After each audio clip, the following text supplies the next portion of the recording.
I want to do something just a touch different today. I want to read a little poem for you to consider as you sit through the service. This is a poem from Mark Nepo in his book, 7,000 Ways to Listen. It's called The Appointment. What if, on the first sunny day, on your way to work, a colorful bird sweeps in front of you down a street you've never heard of? You might pause and smile, a sweet beginning to your day. Or you might step into that street and realize there are many ways to go to work. You might sense the bird knows something you don't and wander after. You might hesitate when the bird turns down an alley, for now there is a tension. Is what the bird knows worth being late for? You might go another block or two thinking you can have it both ways, but soon you arrive at the edge of all your plans. The bird circles back for you, and you must decide which appointment you were born to keep. And so with that in mind, I invite us to open our minds, our hearts, and our whole being to Spirit, that infinite presence. And our wonderful practitioner, Linda Bremer, is going to give us an opening prayer. Good morning. Good morning. Blessings. So, such a gift to be here as community. And so, yes, I will lead us in prayer. And after the prayer, there will be a couple of minutes of contemplation. And then Brent will bring us back with his music. So I invite you to be here right now in this sacred space and step into this prayer with me. I know this spiritual community present here and present virtually, present is sacred, is beloved. And in this space, I recognize there is this infinite presence, this spirit that is all there is. Feeling that this spirit is showing up with all of life's gifts, especially the gift of limitless expression, of love embodied in each of us, and of this beautiful, beautiful divine tapestry that is our lives. And so, knowing that Spirit is all there is, yes, there is oneness. We are one. I am one with this infinite divine intelligence. And knowing that, I accept, knowing that all of Spirit's gifts are right here, right now. And so, just like that bird, Nepo's bird flying around, that's a reminder of our spiritual appointment, our divine space. And in that knowing, each of us is a limitless expression. Each of us is love embodied. And each of us is a sparkling thread in that divine tapestry. Call it what you want to call it. It is life. It is soul. It is this divine essence. And seeing these gifts, I received them with gratitude because I know that the music is a limitless expression. I know that our community is just filled with love. And the words from Reverend David are like that, the divine thread of sparkling in that divine tapestry. We are each on our hero's journey. Yes, an adventure where we start from birth on this plane. And yes, we are descended from these animal species. And guess what? We are beyond that, because on this hero's journey, we explore that which is spirit, that which is that spiritual expression, that tapestry that we are. So in gratitude, I release this, knowing this is the truth. Blessings, and together we can say, and so it is.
So this whole year, we're looking at the idea of living out loud, living fully, living and expressing authentically and powerfully, living out loud.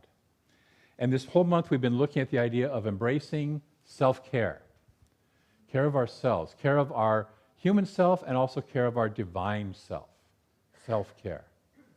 And so this month, we've been, while we've been looking at that, our last talk this month is personalizing the infinite. Personalizing it. In New Thought, we can perceive of the infinite as kind of this cold, impersonal principle. We stand on principle, yes? And sometimes as we break out of the old thoughts of the anthropomorphic God, the superhuman God up in the sky who plays favorites and grants things or withholds things, we can tend to throw out the warmth of the baby with the old cold bathwater, yes? And we don't want to do that. What we really teach is that God is love and law. Infinite love approached and known through what we call law, impersonal law.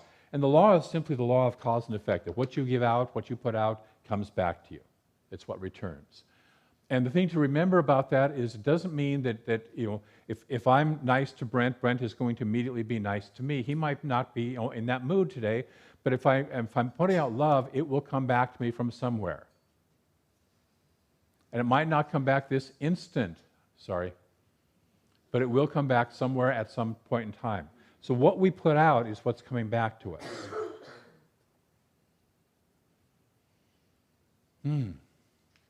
The purpose of law is to learn love.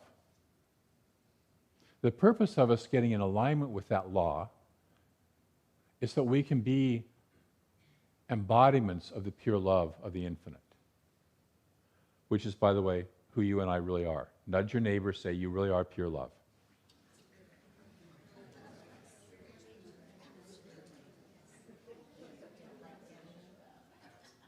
And when we're in that alignment, all we're doing is giving and receiving love, which is the essence of the divine. And so we learn how to use the law to express that. We're always immersed in and have available to us infinite love. I'll say it again, we're always, how often? Always. Immersed in and have available to us infinite love. It's a field of conscious energy surrounding and within us as we expand into the paradox, the both and of intimate love and impersonal law. As we do so, we come closer to the nature of infinite consciousness. We become more aware of it. We become more like it. And then we have to realize something else. That is that we don't have consciousness. Consciousness has us. We are not people in consciousness. We are consciousness peopling as us.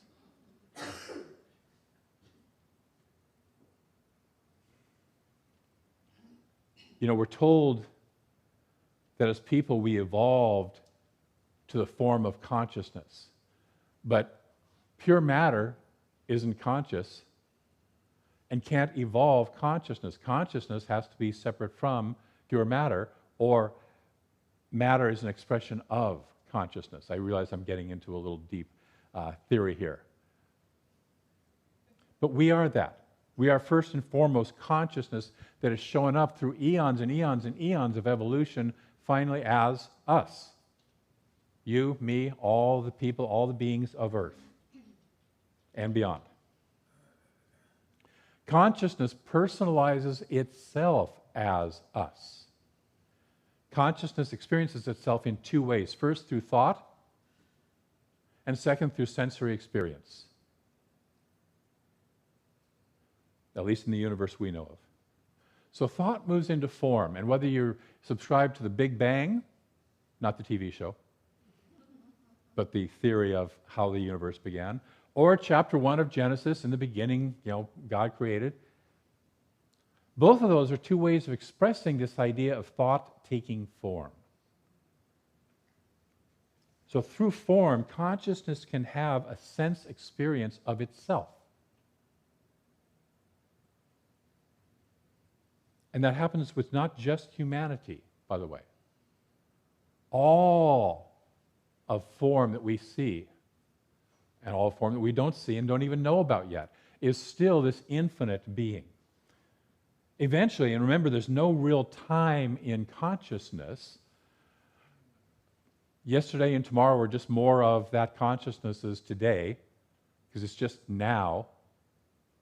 In consciousness, it's just the now moment.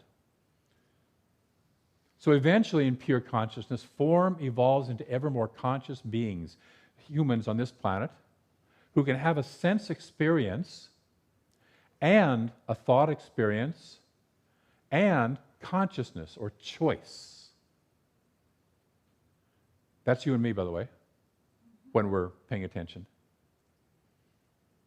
In other words, we can participate in co-creating manifestation with the infinite, with this infinite consciousness. So thus we are inherently the infinite personalizing as us, and it is obviously the infinite has multiple personalities. Lots of multiple personalities, yes? Which is another way that the quality of abundance shows up. So you and I are personal expressions of one infinite mind seeking to express and experience itself, all aspects of itself. And so all aspects of itself are available to us, from sheer pure bliss to horrible, painful suffering. All of that is available. If it was not, it wouldn't be an infinite mind, yes? Take that in. People oftentimes ask me, or sometimes ask me as a minister, how could God let this happen or that happen? Which is a misunderstanding of the nature of God. It's returning to that old belief in an anthropomorphic big guy, big gal in the sky who's going to manipulate things down here on the planet for, its own unique experience. It's like asking, how could gravity let my favorite dish fall and shatter? Right? Gravity can't let it or not let it. It just works the way it works. Yes? Okay. It doesn't sit there and goes, oh, I know it's your favorite dish. I'm going to hold it up, so even though you're slipped right out of your hands, it's just going to stay there levitating in front of you instead of falling. It doesn't do that. It just works the way it does. And so in the infinite mind, all possibilities are available. And infinite consciousness just experiences them as sensations, neither good nor bad. There was a time when I was going through personal growth seminars where we were working on the idea of pain. And I learned that if you could catch the sensation of pain before you identified it as pain, while it was just stayed as sensation, you didn't wrap around it, you didn't tighten around it, and so there wasn't pain, it was just sensation. And I put that into practice one day at a dentist's office by saying, I want my filling done without any Novocaine, without any sedative. And the dentist said, okay, and I explained what I was doing, and he said, fine. He says, and I can numb you up in 5 seconds if you need it. So it's like, we're good. And so he did, and I noticed there was, as he was drilling away, it was sensation. I got myself in a good meditative state. Sensation. It was when he pulled the drill out and the air hit the exposed nerve that I went, sensation! But it was just that. It was a little intense sensation, but it was just sensation, and I didn't wrap around it and tighten up around it as pain. And that night I could go have dinner and not have soup dribbling off of my chin while my mouth is still numb, right? So consciousness just experiences this as sensations. It's we who judge the experiences, and it's we who consciously or unconsciously, usually the latter, manifest the experiences through our thought. So when we talk about personalizing the infinite, we usually mean, how can I create unique experiences which I enjoy? Anybody good with that? A couple of you are. The rest of you? You're just going to take whatever sort of floats? Okay, good. And that directs us to the core of our teaching, that our thought is creative. Our thought is creative, and if we don't like it, I have a note to myself down here. Oh, our thought is creative. We are little mini-me's of the infinite thought creating, little individualizations of it. And if we don't like what we're created or what we've created, we can change it by changing our thought. It's so simple, right? We all do this all the time, yes? So why does it seem so difficult? I don't know about you, but for me, sometimes it seems really difficult. Okay? There's 3 things that make this difficult. Would you do me a favor and toss me those, or hand me those Kleenexes? I forgot to pack a handkerchief, and I'm having a little allergic reaction to the air these days. So there's 3 things, that's a thought, by the way, and there are 3 things that make that difficult. The infinite is not allergic to itself. Can't be allergic to itself, right? So we get caught up in a race consciousness somewhere, in a belief somewhere, way down in our cells or whatever that says, oh, I'm allergic to that. Okay, so there's 3 things that make this whole process difficult. First is ignorance of the law. We don't know, or we forget that we are creative agents, centers of divine operation with the power and ability to create lives we love. We forget this. How many besides me have forgotten this? And at some point in your life, you may not have even known that you were creative agents. I can't tell you how many friends, minister friends, who sit there and they're going through tough stuff, and all of a sudden they say, I could pray about this. It's like, I could have had a V8. They do that. I've never done that. They do that. So instead of creating lives we love, we blame.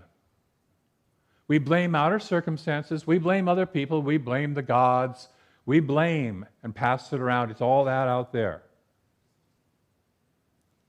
The second thing then comes kind of out of the first, which is the misuse of the law. So out of ignorance of both the law and the unitive nature of all life, We not only create what we don't want, we recreate it repeatedly. Yes? Anybody besides me? Okay. Laura creates her uncomfortableness uniquely each and every time. And we recreate it repeatedly because we stay attached to beliefs which don't support what we truly want. I've shared a few times, I was just sharing a story with a couple of neighbors yesterday. When I bought my Miata, when I went to buy it, I had a practitioner student, an obnoxious practitioner student. It was you, wasn't it, Linda? With me. And I hit this point where it's like I was having this dialogue with myself saying, I can't really afford this, or something like that. And it was just this statement that I kept repeating. And I remember I repeated it in her presence several times that day. And she finally looks at me and she goes, do you want to keep on affirming that? And it's like, no, I don't. But it seemed at the time, until she really called it out for me, normal. It's my reality. Isn't it everybody's reality? So through ignorance or lack of will or skill to change these beliefs, we stay entrenched in ever-repeating patterns. They become our normal. In religious science, we call that mental equivalence. And then the third thing is not listening to what that infinite consciousness is calling forth for us, or really for it as us to experience. We don't listen. And so we settle for less than we could, or chase after temporary feel-good fixes, which are simply junk food for our souls. So in other words, instead of manifesting lives we really, really, really love, we manifest lives clouded with junk or devoid of real love. I'm not necessarily talking just about love relationships. I'm talking about the experience of the wholeness of love throughout our lives. And love is the nature of the divine. And because infinite consciousness is just that, and not working on any time constraints, by the way, it doesn't care if it takes 1 billion years or an instant to learn this. It already is contentment. It already is wholeness. It already is love. It's you and I who want to get on with it sooner rather than later. Yes? Because we realize that we have limited time, or so we believe, in this particular form of existence. And yet, even that urge to get on with it is a divine urge, is Spirit itself wanting to get on with it. It's the divine urging of evolving life. Emerson said, the life of humans is a self-evolving circle, which from a ring imperceptibly small, rushes on all sides outward to new and larger circles without end. Contemplate that as your life. The expansion of the universe is still happening. It's not just happening out there among stars and planets, it's happening within us and as us. The expansion of the universe is happening. Yet because we have choice, we can go with that flow, we can surf that flow, it's summertime, or we can wash out of it. Either choice has consequences. There's no right or wrong, good or bad, but each has consequences. That's the law, that's the principle in action. As we can observe in the process of evolution, if you've ever studied evolution of species, you know that there's life forms that don't evolve, they're left behind. And either they go away or they continue to operate at the old level while a portion of that life form evolves into a new level of greater choice and greater freedom. So we personalize the infinite by flowing and aligning with it. And we flow best by listening to it and saying yes.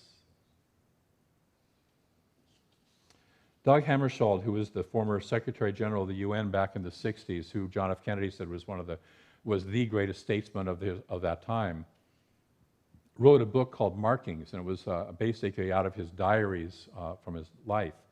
And he said, I don't know who, and that who is a capitalized who, I don't know who or what put the question. I don't know when it was put. I don't even remember answering. But at some point, I did answer yes to someone or something. And from that hour, I was certain that existence is meaningful and that therefore my life in self-surrender had a goal. Yes. And I love that my life in self-surrender, in surrendering to the higher calling. As we take the time to listen to the infinite consciousness wanting to express and experience itself in, through, and as us, we find our thoughts aligning and expanding and a clearer path emerging for our individual and our collective expansion, our collective and individual unfolding of ever larger circles of good, of joy, of love, of peace. We can ask, does this, whatever it is I'm working with, bring more life, more love into the experience and expression for myself and others in the world? We can learn to use our minds, individualized portions of the one mind, individualized versions of the one mind, to create greater expressions of love and wholeness, and to free ourselves from old thoughts formed into beliefs of lack and limitation and suffering and pleasing and unpleasable God and all that junk that we learned oftentimes early in our lives. We can free ourselves from that. Yes? That's a yay. That's a yippee-skippy yes.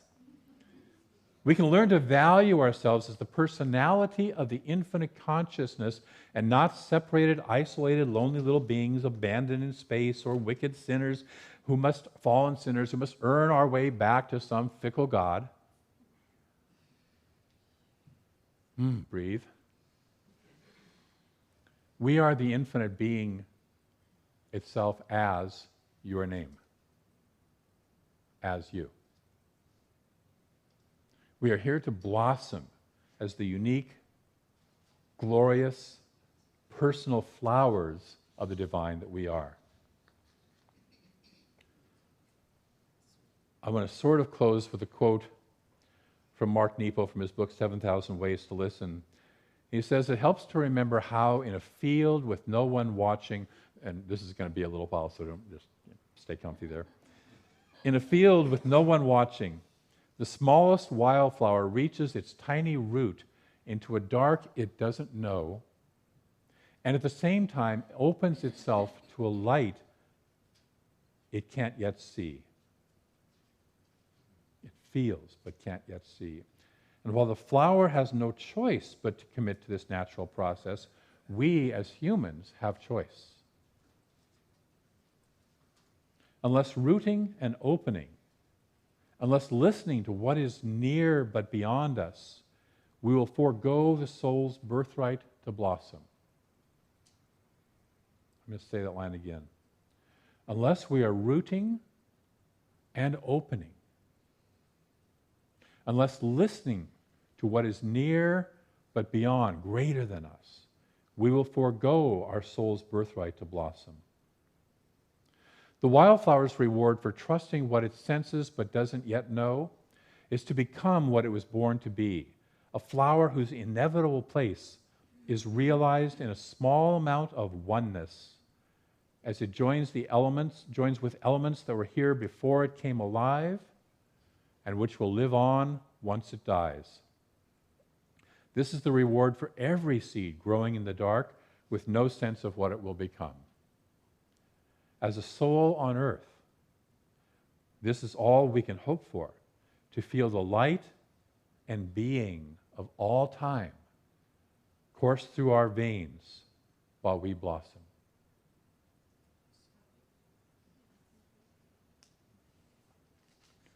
So I want to invite you to one spiritual practice, to blossom. To take time to listen to the infinite consciousness being itself as you, and ask, What is the unique expression I am here to be? And that doesn't have to be a whole life thing. It can be today. It can be in this moment, in this situation, with this person. What is the unique expression I am being called to be? What and how does the infinite want to experience and express itself through me? Will you engage in that practice this week? Great. Have an affirmation. Say this with me. I blossom as the unique divine flower that I am. I bless and am blessed. One more time. I blossom as the unique divine flower that I am. I bless and am blessed. And I want to close, I want to do something just a little bit different, so hold on to that, with basically a prayer that's out of the 365 Days of Richer Living. This was from yesterday. It begins with a quote by Emerson. It says, there is one mind common to all individuals. Everyone is an inlet to the same and to all of the same. Once we have admitted to the right of reason, we are made free of the whole estate, free owners of the whole estate. So the prayer is, if there is but one mind, then God must be that mind, and therefore God must be my mind now. The unity of creation is evidence of one creative cause, and the process of creation is indicative that this cause is pure intelligence in action. The world in which we live, the world in which I live, is the mind of God made visible. The body I wear is intelligence clothing me with a vehicle of accomplishment. The works of my consciousness, my hands, and my efforts are the outlets through which I release the one mind into form. I now accept the responsibility of knowing myself as the mind of God in action. And so it is. Thank you.